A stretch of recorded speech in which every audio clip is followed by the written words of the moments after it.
Well, thank you very much. Thank you very much for this kind invitation, and I would really like to thank the organizers for having put together this event for Elda for her special event. And I feel very, very honored to talk about it. And I would like, first of all, to start talking about when I first met Elda. We met at a conference organized by Christina Schäffner. So it basically, isn't it a small world in Birmingham with Paul Chilton on politics as text and talk. And I didn't know Elda in person by then. I knew her name, and she was presenting on a Saturday in the UK at that time. And I think the porters wanted to leave us and close the building, so they locked us into the lecture theatre where Elda was presenting, and Elda, with her very fine sense of humour, said, "Well, I suppose you have to listen to me all afternoon now." And I thought, right, this is the kind of person I'd like to work with. And we then met in 1999 at the Pragma conference organised here in Israel and through our friend Gerda Lauerbach. And since then, on and off, we've basically done quite a bit of work together. And what I'm presenting now is also related to a more recent project we have started working on. It's on ordinariness in political discourse, and I'm going to look at quotations and how ordinary people are represented and meta-represented in political discourse, but by non-ordinary speakers, because it's different if ordinary people represent ordinary people and so on. So the quote, well, actually it was not a proper quote, I must admit that. So the quote I've started with was, the question people are asking is this. So this is the actual transcript of the Hansard checked against delivery. It's the question people are asking is, who will act in the national interest rather than the party interest? His is a party bankrolled by the banks. If he fails to order a judge-led inquiry, people will come to one conclusion: he simply can't act in the national interest. So if we come across that excerpt, you should ignore the rest of the slide, and we would need to contextualize that. I would assume all of us would agree that it's an instance of public discourse. We wouldn't put it down in a private interaction scenario. I would assume all of us would also agree that it's political discourse, because we've got particular key terms like party, people, interest, national interest. And I would even go as far and say that a lot of us would say it's an instance of mediated political discourse transmitted through the media. Now, we might want to ask about the footing, what footing does the speaker take? Now, the quoter is Ed Miliband in this example from Prime Minister's Questions from the UK. Everybody would say, okay, he's the animator. He utters the noises of the quotation. Is he the principal? Meaning, is his position being established by the quote he's uttering? I would argue for yes, because the quote usually is embedded in an argumentative chain and has a particular function in there. Is he, I'm using he because it's Ed Miliband, is he the author? No.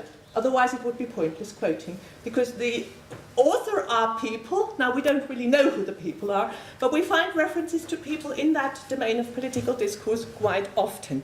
So I'm talking about this: who will act in the national interest rather than the party interest, as a quotation. We have the quoter, meaning the speaker, the politician, leader of the opposition, leader of the Labour Party at that time. We have an intextualized source, that is people, indeterminate. We don't really know who they are, but we somehow need to construct a discourse identity. It would be a particular group of people we're talking about. We've got an intextualized quotative, namely asking a question, and we've got the quoted. What we also have, and that is very different to other contexts where we find quotations, and in particular quotations of ordinary people, I'm using air quotes here, is the quoter intended contextualization of the perlocutionary effects. They're made explicit. He actually says what he wants to achieve by quoting ordinary people. Right. So my talk is going to be structured as follows. I'll first talk about ordinariness. What is it? How has it been sort of researched? Also with respect to private and public domains of life, with respect to lay and expert communication. Then I'll very briefly talk about what is meant by political discourse, primarily from a socio-pragmatic, pragmatic discourse-based perspective, look at it with respect to the domain of public discourse, institutional discourse, mediated discourse, and now professional discourse, question mark. Then I'll look at ordinary people and how they're being made an object of talk by non-ordinary speakers, how they're being represented now in this particular domain of political discourse, how they're being meta-represented, that would be via quotations with ordinary people as their source, and I'll look at the private-public interface, another domain where ordinariness is brought into the discourse, and then I'll conclude. If we look at ordinariness, I think the first research frame that comes to mind is ethnomethodology. If we look at Sachs's paper on being ordinary. Now, ordinariness in this sense has got nothing to do with statistics, average or whatever, but it's an interactional achievement. It is how we present ourselves, or discourse identities. You could also use positioning, but I'm not using it here, but that would also work well because we've done that with Elda together. So how they present themselves, how they talk about the events, and basically the ordinariness of what has happened. It's just a part of ordinary life. Ordinary persons constitute themselves as ordinary persons, like I'm constituting myself here as a kind of ordinary person, but as a speaker at this particular event. Also, and I mean you can see that from the quote there, and I'm just reading out the last one. Can you actually read it? Yeah. Okay, good. So, where it says, there is the job of being an ordinary person, and that job includes attending to the world, yourself, others, objects, so as to see how it is that it is a usual scene. And Sachs elaborates on the concept of ordinariness, and I mean it stands to reason if you adopt, and I'm being a linguist by training, you can't help being a logical person, if you adopt that kind of stance. If there is an ordinary person, of course there needs to be some kind of non-ordinary person, if not an extraordinary person, otherwise that just wouldn't work. And Sachs refers to that himself when he says, and again here is the quotation, there are people who do not have that, meaning spending time in usual ways, having usual thoughts, having usual interests available to do, and who specifically cannot be ordinary. So I'm basically bringing together the non-ordinary elite politician, referring to ordinary people. And being an ordinary person, or constituting oneself as being ordinary, means of course that you're entitled to particular types of experience, namely ordinary experience, and that also the stories should talk about your ordinary experience would be placed in particular types of discourse. So this is the ethnomethodological ordinariness as an interactional achievement. Sachs himself looked at it in the framework of face-to-face communication. He didn't look at it in the context of media or mediated discourse, and that was quite interesting what Christina was saying about quotations and translations in mediated discourse, because the mediation puts another level of complexity to that. So if we look at the construction of ordinariness, or ordinariness as an interactional achievement, in mediated discourse, of course, it's done publicly. It can be followed up. It's mediated, of course. It's being basically disposed from local and temporal contexts. It's multimodal nowadays, multi-channel. So it's a different type of ordinariness that would be interactionally achieved in the mediated domain, especially in mediated political discourse. And we might also want to connect it with, but I'll only do that sort of peripherally, with research on post-truth. And here I've got a quotation from D'Arcona, is a journalist from The Guardian, where he basically juxtaposes the ordinary people and the real world with the overeducated elite. And he doesn't really say the unreal world, but it implicates they live in some kind of ivory tower, in some kind of fancy world whatsoever. So ordinariness constructions here from a kind of more analytic point of view, and to effects that it has had in our media contexts. Ordinariness, of course, because being a linguist by training, has also been examined with respect to ordinary language. Well, we're not going to go into ordinary language philosophy and all of that, but we're going to look at into private ways of speaking, ordinarily, face-to-face, and public ways of speaking.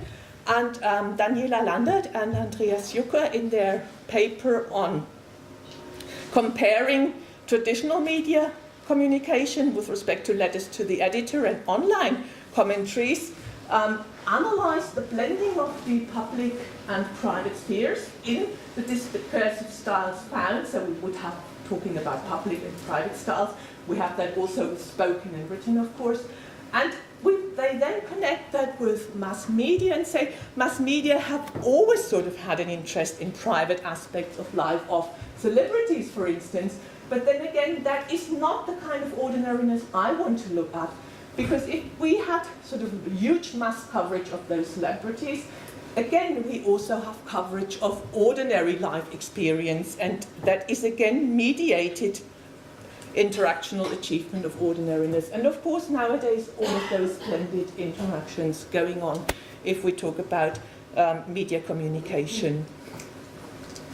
This is probably a diagram you've come across before. We've used it quite often, but it's still quite interesting to look at. It's from Livingston and Lund, where they looked at public participation programs and they looked at lay and expert communication, the traditional roles, and here they're kind of new roles that they adopt because of the participation, where we basically have the traditional differentiation, lay being subjective, expert being objective, ungrounded, grounded. You can read it there, or we have emotional, rational, particular, and you still have that in argumentations. If I have arguments at the faculty, your particularized interests, of just a few not really relevant, so that still counts in an argument of refuting particular claims. Or here you have replicable, general, concrete, abstract, motivated, neutral, and supposition, factual, obvious, counterintuitive. And then the more refined or the more balanced outlook on the roles of, or interactional roles, also positioning possibly of lays and experts in participation programs. Interesting in that respect is their claim that those lays are authentic. Of course, if a layperson is authentic, expert can't be. If you're not authentic, you're alienated. They have narrative, holistic approaches to the experience they tell. This would be just fragmented without an overall picture of the context it fits in, hot, cold, relevant, irrelevant, in depth, superficial, grounded in experience. That experience is something which is becoming more and more important. And grounded, and of course, experience meaningful, empty, practical, useless, and artificial. So, if we now move on from there, and we look at new ordinary people and their new ordinary speech. This was a contribution to the panel Elda and myself organized at the IPRA on ordinariness, where we have the old or the traditional ordinary person and their ordinary speech was being evaluated as aggressive, evaluative, accusatory, informal, whereas the new ordinary person taking on new ordinary speech, different roles, is a far more balanced, a far more rounded discourse identity, multifaceted, if you like, objective, grounded in data, rational, abstract, but at the same time emotional, conflictual, having verbal violence. And we have the personal speech, and at the same time the new ordinary person, especially if you go into the political discourse and look at all of those grassroots movements, being a spokesperson for the movement. But they do the spokesperson in a different way than a sort of elite politician would be doing that. So political discourse, very, very briefly, because I don't want to offend any political scientists, so take it from a linguistic discourse analytic point of view. What we are ourselves in social pragmatics, for instance, would be, now, okay, what is political discourse? Well, okay, it's a truism, it's discourse about politics, okay, but then what is politics? Now, not that I'm going to provide an answer here, but we all have a common sense notion of that. And we would need to ask, and I'm more interested in who are the participants, who are the players in the field of doing politics. So there would be politics by political agents, politicians, but not any discourse they produce would count as political discourse. If I was Angela Merkel now, and I would be telling you about, last night I had a nice cup of tea, I don't think you would say, okay, this is a very good example of political discourse now. So we do have particular intuitions, and I'll just leave it at this stage now. How I would sort of, I've got one more quote which is a bit outdated possibly, but I still like it, I can't help it, this is why I still have to present it. It's Paddy Scannell on media discourse, political discourse in the media, and what I think it still holds is that, first of all, we have the public nature of broadcast talk, and talk in public, especially political talk, is on record. It can be followed up, it's there, it can be recontextualized, etc., etc. And this has, and I think this is quite important, this has consequences on what can and what cannot be said, and for ways of saying and not saying. I would assume that this notion, especially what can and cannot be said, has undergone dramatic changes with the introduction of social media in the political discourse. So if you ask me, okay, a working definition, what would you consider political discourse to be? First of all, I would say it's public discourse, it's institutional discourse, because it's part of society, it's mediated discourse nowadays, because I don't think without media, political discourse would be successful. So you can now sort of apply those, it's three labels, those three features to the constitutive parts of political discourse. First of all, to the context, the social-cultural context in which political discourse takes place. All of those three features obtain, and we have public, accountable, multi-layered setting, location, and temporal frame.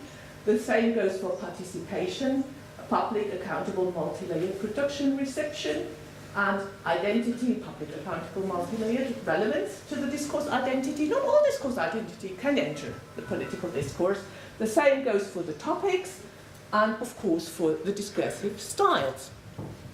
So, what I would like to add, and a colleague of mine indicated that, and when he first said that to me, Anita, you really would need to look at political discourse from the perspective of professional discourse. I thought, well, yeah, I tried. I was not very enthusiastic, I must say. But I do think there is some truth in that. So if we talk about professional political discourse, I would assume all of us would straight away look at elite political discourse, how it's done by political parties in the parliament. But we also find nowadays, especially if we analyze grassroots political discourse, we find a different kind of professionalism there. They're getting more and more professional in using the media and using the social media, also in having their voices heard. So again, we might want to ask who scripts their lines. We would be more willing to think, I would assume, that non-elite agents script their own lines. But is that really the case? Question mark. I'm not answering that. I can't answer it, I must say. You would need to have in-depth empirical analysis. Also the way they use media. They've got their own social media channels, etc., etc. And again, we might want to ask who speaks on whose behalf. And we have multi-voiced encounters. So political discourse in the media, we could talk about par excellence. If we take the cognitive semantic prototype, this is what everybody would agree upon, this is political discourse par excellence. And we have more peripheral types. And we had talked about different formats and blurring boundaries, mixing of genres and styles. Okay, let me now move into the data session. If we talk about ordinary people as an object of talk, we might want to first of all look at how they're being represented in the mediated political discourse, being represented by non-ordinary speaker, by the elite politician, what kind of references they use, whether we have post or pre-modification. This is the linguist, we like looking into those things. Then, what I personally find more interesting, I must say, is their meta-representation through quotations. Why do we quote them? Who quotes them? For what purposes? And if we adopt a frame of reference where we say political discourse, we analyze it from a socio-pragmatic perspective, we would need to look at the principle or an interactional social-linguistic principle going back to Gunther's, where he says that ordinary people would be brought into the discourse because their presuppositions, or what you would know, so they would be behind here, and they would be brought about or brought out in the discourse. If we agree with that kind of premise, we would say, okay, those ordinary people would be constructed, reconstructed, possibly also deconstructed. We have instances where somebody claims to be an ordinary person and he or she might not be that. If we have that premise, of course, being an ordinary person is a presupposition. Like if I came into if I came into political discourse, nobody would know what I've been doing before, I would be an ordinary person. If Merkel comes in, or Blair, or you name it, Theresa May, they of course would not be an ordinary person. If they came in as an ordinary person, they would need to account for that. Now I'm talking here in my role as a mother or something like that. So that would be the presuppositional status. And if we connect that with Searle's approach of making the social world, which I find very interesting in that respect, he would be talking, so if those concepts have a presuppositional status, they would be collectively recognized and accepted whenever we agree with communicative actions or accept their premises. Should we not agree with those constructions, we would need to make it explicit and discuss and debate their status deliberately. Right. Now, as for ordinary people being represented in the media, in the data I looked at, we find a lot of pre-modifiers, primarily adjectives, and referring to people. We do find a bit of post-modification, and the pre-modification and the post-modification have the function of narrowing down the referential domain, making it more specific. So the richest, well, we wouldn't go for richest as ordinary, but we would very often juxtapose with poorest, so that goes then here. We have that young, working, the wrong people would probably also not considered to be the ordinary people, but that would be the extraordinary ones. Disabled, nationality, those some, or here we have post-modifications. Oops, it is. We also have ordinary people represented as agents. People think, say, hear, want, need. So they would be actually being mentioned. For instance, here, two excerpts from Prime Minister's Questions by Ed Miliband from June the 12th, 2013, and July the 10th, 2013, where he blames the Prime Minister for being out of touch with ordinary people, for just not knowing what effects his policies or the government's policy have on ordinary people. So he doesn't understand because of his failure to get growth in the economy, wages are falling for ordinary people. He wants to tell them they're better off, but actually they're being worse off.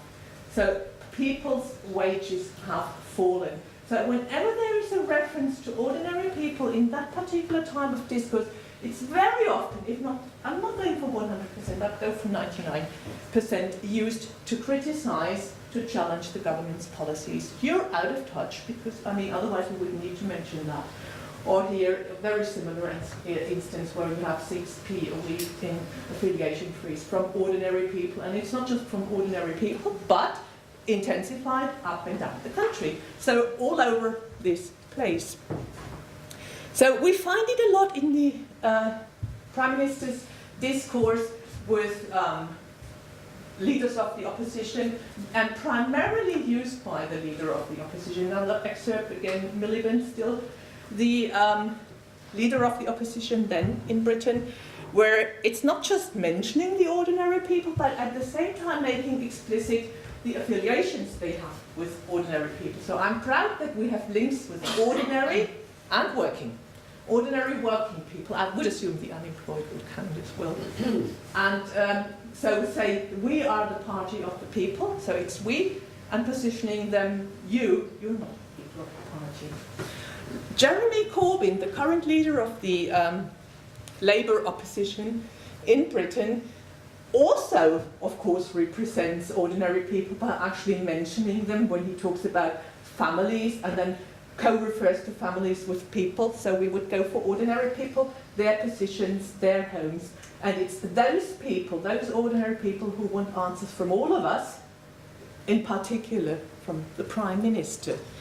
But Corbyn then, I'm not saying he was one of the first, because we have had that before in the Prime Minister's, in the discourse of Prime Minister's Questions, but he strategically used that and systematically used quotations from ordinary people in the context now of Prime Minister's Questions. This is a parliamentary session taking place every Wednesday in the House of Commons, where the leader of the opposition, if I'm the leader of the opposition, and here it would be the Prime Minister, can ask up to 6 questions. The Prime Minister wouldn't know what questions they are, so it's quite hard work, you must say.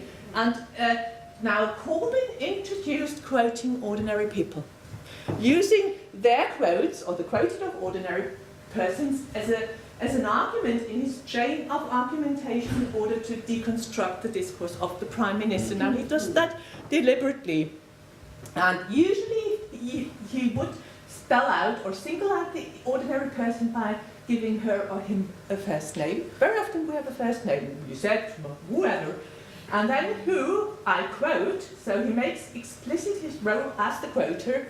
She's the intextualized source, and the quotative is also intextualized. Now you get the quotation. A lot of people are setting up their own businesses as self-employed, especially in rural areas where job vacancies are limited and pay is often low.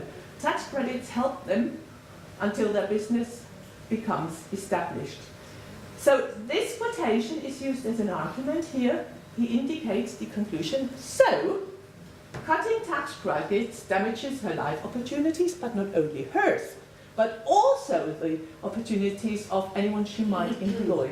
Now, and then the question directly, or the criticism of the Prime Minister, does he not see the value of giving support to people trying to improve their lives rather than cutting their ability to survive properly? So this is one strategy that Corbyn has used extensively and is still using it. Not to that extent any longer, and I'm just going to look at other quotations sourced by ordinary people, and where he explicitly also, now from a pragmatic point of view, you could say exploits the opposition, well, it's not the opposition, it's actually the government's behavior in order to affiliate with ordinary people and his policies. So again, he has here, John emailed me to say, so again, John singled out the ordinary person. The Prime Minister solemnly declared on national television shortly before the last, then interruption, because you know it's quite noisy in the House of Commons, it's got different conventions how you communicate there. And immediately, Corbyn, the leader of the opposition, aligns with John, yes, solemnly, and I am solemn as well, so expressing solidarity shortly before the last general election, that tax credits would not be affected. And then, of course, the challenge.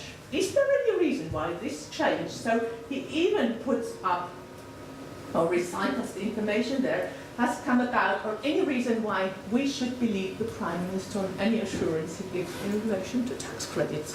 Very strong criticism asked on behalf of an ordinary person. Again, I'm just pointing out to the interruptions. You have that very often. I've got a question here, Mr. Speaker, from a gentleman. So again, identified the individual called Jeff, interruption. You might well laugh, but now, Jeff actually speaks for millions of people when he says to me, so he's got support, the ordinary people support his policies. Can you, as the Prime Minister, if, as a working man of over 30 years, whether there is a scheme which I can join that pays the same rate of tax as Google or other large corporations? Nice. There is also this sense of humour going in. And here, what does the Prime Minister say to Jeff? So what does he single out the person? So we find quite a bit there. Or here, but this is just to illustrate that it's not only used to attack the government, but very often also the whole country. Deeply embarrassing to all of us in this house. This is about the UN committee. But I think time constraints will make me jump a couple of excerpts. Maybe this one, the last one, just to show that it's also used in a rather playful manner, probably because of Christmas. I mean, we've just had Christmas, so I think I'm going to go for that example. So just to speak up, a question from Abby. Abby, again, singling out the ordinary person, wants to train as a midwife, so she's being contextualized. She's being, the referential domain narrowed down to her job age, she says, and now she says all of that, and she's, etc., etc., etc. And of course, many people will be put off by the lack of financial support and massive debts in order to train as a midwife. Now, nicely contextualized, but you have to consider its media discourse. People will be watching it and they might be looking for sound bites. In the spirit of Christmas, will the Prime Minister have a word with his friend, the Chancellor, who's sitting next to him? It can be done very quickly. Mm-hmm. So this is the illusion how politics is being done to reverse the cuts, etc., etc. Okay. So if we have ordinary people as an object of talk, you could say the source is, of course, the ordinary person. The ordinary person is introduced as an individual discourse identity, very often by a first name. It can also, you come across sort of type discourse identity where you have first names, now people like Angela. You even have first names as plural. We'll be talking about Johns, etc., etc. Or you have generic discourse identities, that would be people as such, but it tends to be more individualized where we have narrowed down referential domains like a maintenance from Scunthorpe.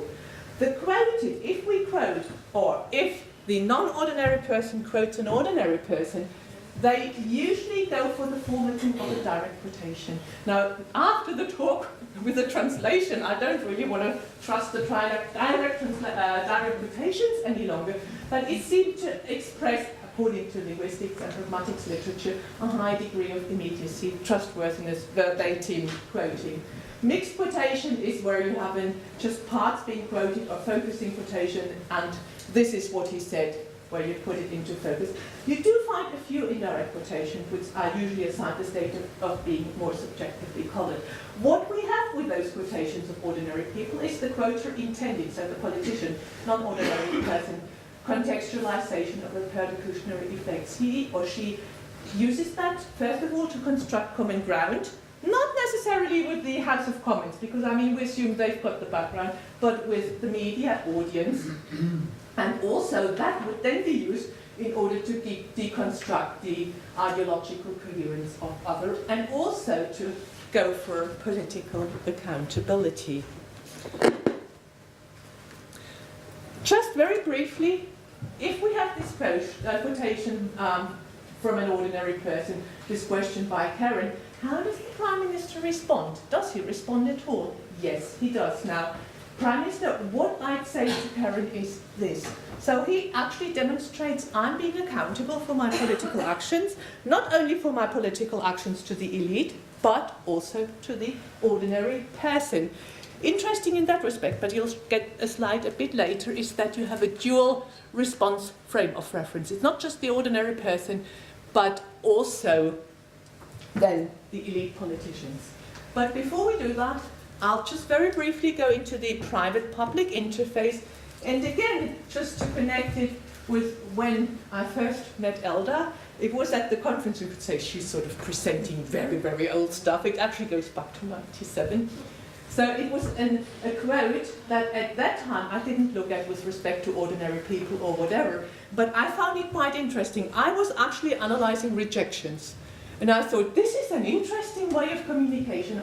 This is the interviewer, Jonathan Dimbleby. It's from the program On the Record, 1990, a long time ago, when I did my PhD. And the addressee is John Gummer, the Minister of Agriculture. It was the time when there was BSE, nobody was eating any beef. And Gummer, linguistically speaking, exploited his daughter, put her on screen and made her, well, I mean, I don't know whether he made her eat a hamburger. She was being mediated as eating beef. And it was used in order to demonstrate I'm a responsible politician. If I didn't think beef was safe, would I give it to my children? And that was, of course, being followed up in the media, where basically it says, do you think that you made a mistake doing that? Put your daughter on screen force-feeding, as the newspaper say, force-feeding hamburgers down here. So it's an interesting instance where a politician uses his personal domain in order to appear or interactionally organize himself as being credible. We have other private-public interfaces. We've always had that. This is from an interview with, interviewer is Jeremy Paxman, 2003. Interviewee is, of course, Tony Blair. It's on the Iraq War, where you actually, or where the interview addresses, I want to explore your personal feelings. It's a media interview. Now, asking him, do you pray together? In the British cultural context, this is a bit of a marked instance. It would be quite unordinary to do that. And when he answers, no, Jeremy, why do you smile? Why do you ask me that question? Because I want to know how you feel about it. Now you might ask, is that really elite political discourse? It's very much connected to making him either appear more credible or less credible. And other instances, that goes back to 1997 election campaigns. Again, we have Blair and we have Paxman, where they even sort of talk about election campaigns where John Major is presenting himself as the boy who came from Brixton. Again, as an ordinary person, and Blair, of course, you're also an ordinary person, aren't you? Yes, and Blair says, yes, my father came from a very poor background indeed. And then even self-correct, you know, saying his father, oh, his adopted father, so he's getting very, very private domain, and if you want to, also private domain language referring to his father or grandfather as daddy. So, if we come across ordinariness in political discourse, or moments of ordinariness as I described it, and those moments of ordinariness are brought in by non-ordinary politicians, speakers. This is what I mean. We have instances of represented ordinariness where we have lexical items, very often people, modified, post-modified, meta-represented ordinance through quotations sourced by ordinary people, but also references to the private-public interface in a primarily public context. Those moments of ordinariness, I claim, would be used indexically to refer to core concepts or communicative concepts of sincerity. They usually would be used either to make the speaker more sincere or less sincere. They can be used for both purposes. It really depends on the context. More credible, less credible, also more responsible. But most of all, I would argue that they're being used in the context of accountability of social action, accountability of political action. The references to ordinary people, we discussed that with pre-modification, post-modification. They might be represented as agents. If there is no mention of people or ordinary people, they would be, functional grammar-wise, represented as patients, as the non-active part in the communication. So, if we have meta-represented ordinariness, we have ordinariness or ordinary people brought into the mediated political discourse, and here I looked at quotations. Interesting in that respect, if we look at this particular context of Prime Minister's questions, we have the non-ordinary quota. Everybody would agree. The source is ordinary. But of course, quota might also quote non-ordinary sources, experts for instance.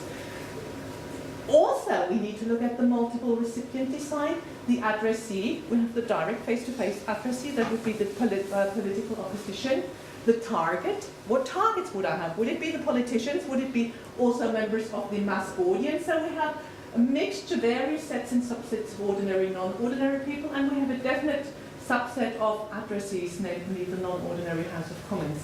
The quoted is ordinary life experience, and that is assigned the status of being quote-worthy or quotable if we take Clayman.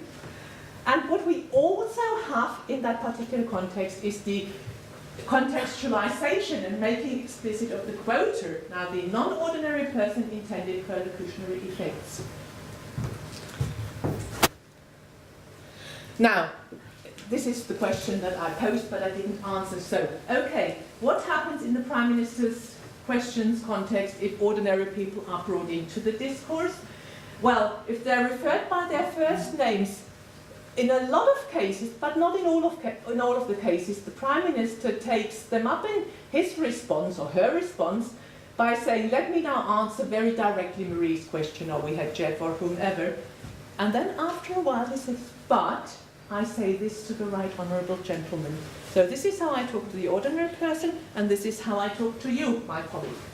Or here what I would say to Stephen, and then you extend the referential domain and to all of those working in housing associations. You find that, but you also find just ignoring the question, whether you wouldn't get an uptake as such. If we go into the private-public interface, you could say private domains of politicians' lives are a constitutive part of media, mass media coverage in general. However, what I want to look at is the micro level, particular communicative instances where there are references to the private domains of the politicians' lives, on the one hand, but also to the public domain of an ordinary person's life, also at the micro level. And those instances, I would argue for, they're being, in Christian terms, exploited to get in particular conversational implicatures, targeting sincerity and credibility. They're used strategically to intensify the force of the argument.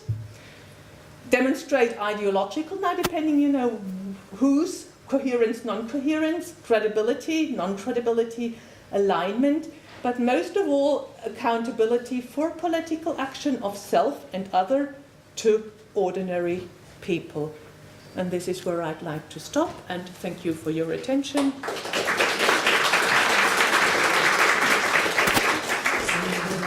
Thank you, Anita, for being on time. We actually have a minute for a quick question if someone wants to. Yeah, please present yourself, because I My name is Iris from Berg, and I want to thank